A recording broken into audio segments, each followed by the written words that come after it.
جائے. تقدیر تو مبرم نظر آتی ہے ولیکن ایران کلیسا کی دعا ہے کہ یہ ٹل جائے. تو پہلی بات میری ختم ہوئی. عالمی نظام خلافت دنیا کی تقدیر مبرم ہے، ہو کر رہے گی، اس میں کسی صاحب ایمان کو کوئی شک، کوئی شبہ، کوئی ریب نہیں ہونا چاہیے. البتہ اس کا اب دوسرا پہلو کیا ہے، اس کا آغاز کہاں سے ہوگا؟ پہلی بات تو یہ، ہمارے بعض لوگوں کے ذہنوں میں، سادہ دل لوگ وہ سمجھتے ہیں کہ پوری دنیا میں ایک ہی دفعہ آ جانی چاہیے. یہ کوئی علاقائی خلافت تو نہیں ہو سکتی، خلافت تو عالمی ہوتی ہے. ان سے میں کہتا ہوں عالمی خلافت کب تھی جناب؟ یہ تو نہ خلافت راشدہ میں عالمی تھی. کیا ہندوستان شامل تھا اس میں؟ کیا چین شامل تھا؟ کیا یورپ شامل تھا؟ اور پھر جو خلافت کے نام سے جو ملوکیت چلی ہے وہ بھی صرف دور بنو امیہ میں کہہ سکتے ہیں کہ وہ پورا عالم اسلام کم سے کم اس کے تحت تھا.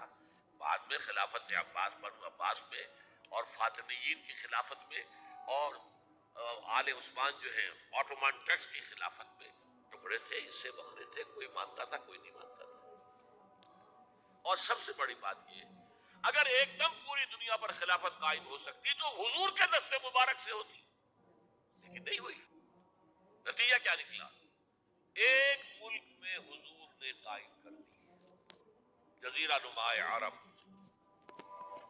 یہاں خلافت قائم ہو گئی، حضور خلیفہ ہے. اس کے بعد آپ کے خلفائے راشدین نے پھر اس کو وسعت دی، شرقاً غرباً شمالاً. 3 کالمز نکلے ہیں فوجوں کے، صحابہ کرام کے.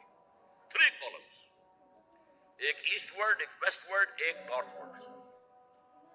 ایک عراق کو فتح کرتے ہوئے ایران میں پہنچ گیا، خراسان تک چلا گیا. ایک شام کو فتح کرتے ہوئے اور پھر سینائی پیننسولا سے ہو کر افریقہ میں داخل ہوا اور اٹلانٹک تک پہنچ گیا. تیسرا سیدھا شمال میں گیا، لیکن یہ زیادہ دور نہیں جا سکتا تھا، کوکیشین ماؤنٹینز آ گئے، کوہ قاف. اس زمانے میں تو یہ یوں سمجھیے کہ امپیسیبل تھا نا، کوہ قاف، لہذا وہاں آ کر گیا. اب بھی یہ ہوگا، کسی ایک جگہ سے شروع ہوگا پھر پھیلے گا، اس کے سوا کوئی چارہ کار ہے ہی. اگر ہر جگہ پوری دنیا میں ایک ہی وقت میں ہو سکتا تو حضور کے دست مبارک سے ہوتا صلی اللہ علیہ وسلم. اب وہ نقطہ کون سا ہوگا، نقطہ آغاز کون سا ہوگا؟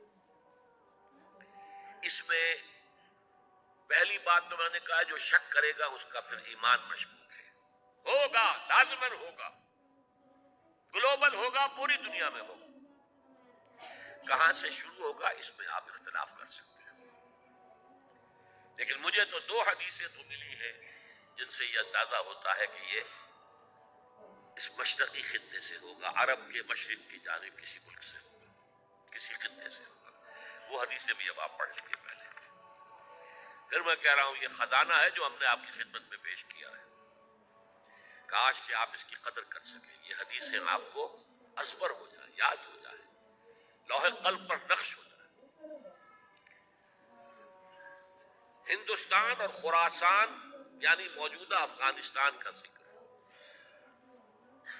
ابن ماجہ کی روایت ہے، عن عبداللہ ابن الحارث رضی اللہ تعالی عنہ قال رسول اللہ صلی اللہ علیہ وسلم یخرج ناس من المشرق یؤدعون للمہدی یعنی سلطانہ، یعنی سلطانہ، دونوں طرح سے پڑھ سکتے ہیں.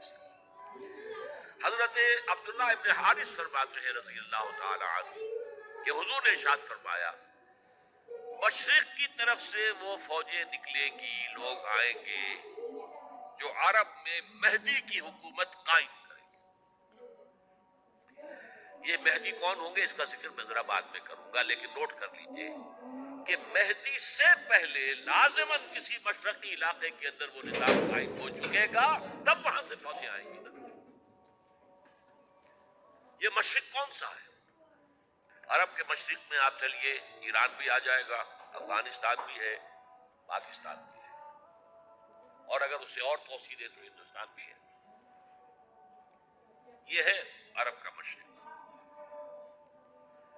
اس سے فوجیں جائیں گی. کا کیا مطلب ہے کہ اس میں سے کسی جگہ پر نظام خلافت پہلے قائم ہو جائے گا تاکہ وہاں سے فوجیں جائیں گی جو جزیرہ نما عرب میں حضرت مہدی کی حکومت کو قائم کریں گی۔ اب دوسری حدیث سنیے، یہ سنن ابن ماجہ کی حدیث تھی جو میں نے آپ کو سنائی، آپ نے پڑھی۔ دوسری، عن ابی ہریرہ رضی اللہ تعالی عنہ، یہ ترمذی شریف کی روایت ہے، قال قال رسول اللہ صلی اللہ علیہ وسلم یخرج من خراسان رایات سود لا يردها شيء حتى تنصب بإيلیا، خراسان کے علاقے سے سیاہ جھنڈے لے کر فوجیں آئے گی، ان کا رخ کوئی موڑ نہیں سکے گا، ان کو پیچھے پھیر نہیں سکیں گے کوئی بھی، یہاں تک کہ وہ یروشلم میں جا کر جھنڈے نصب کر دیں گے۔ ایلیا حضور کے زمانے میں یروشلم کو کہتے تھے۔ یہ یروشلم تھا جب حضرت سلیمان کی حکومت تھی اور یہاں پر معبد سلیمانی، ہیکل سلیمانی قائم ہوا، پھر یہ یروشلم ہی رہا ہے تاریخ میں، یہاں تک کہ سن 70 عیسوی میں جب ٹائٹس رومی جنرل نے اس کو گرایا، ختم کیا، سیکنڈ ٹیمپل گرا دیا اور یہاں سے یہودیوں کو کہا نکل جاؤ یہاں سے، کوئی یہودی باقی نہیں رہا، بالکل تہم بالا برباد کر دیا۔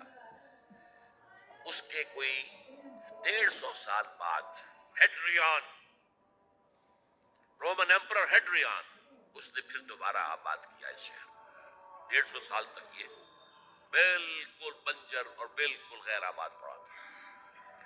اب ہیڈریان نے جب آباد کیا تو اس کا نام ایلیا رکھا، اب یروشلم نام نہیں تھا، تو حضور کے زمانے میں پھر اس کا نام ایلیا تھا۔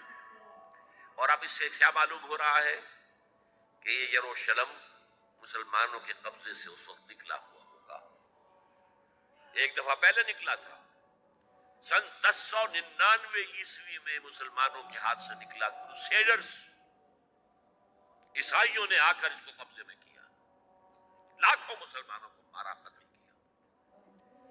اس کو 1187 عیسوی میں واپس لیا ہے، کس نے لیا ہے؟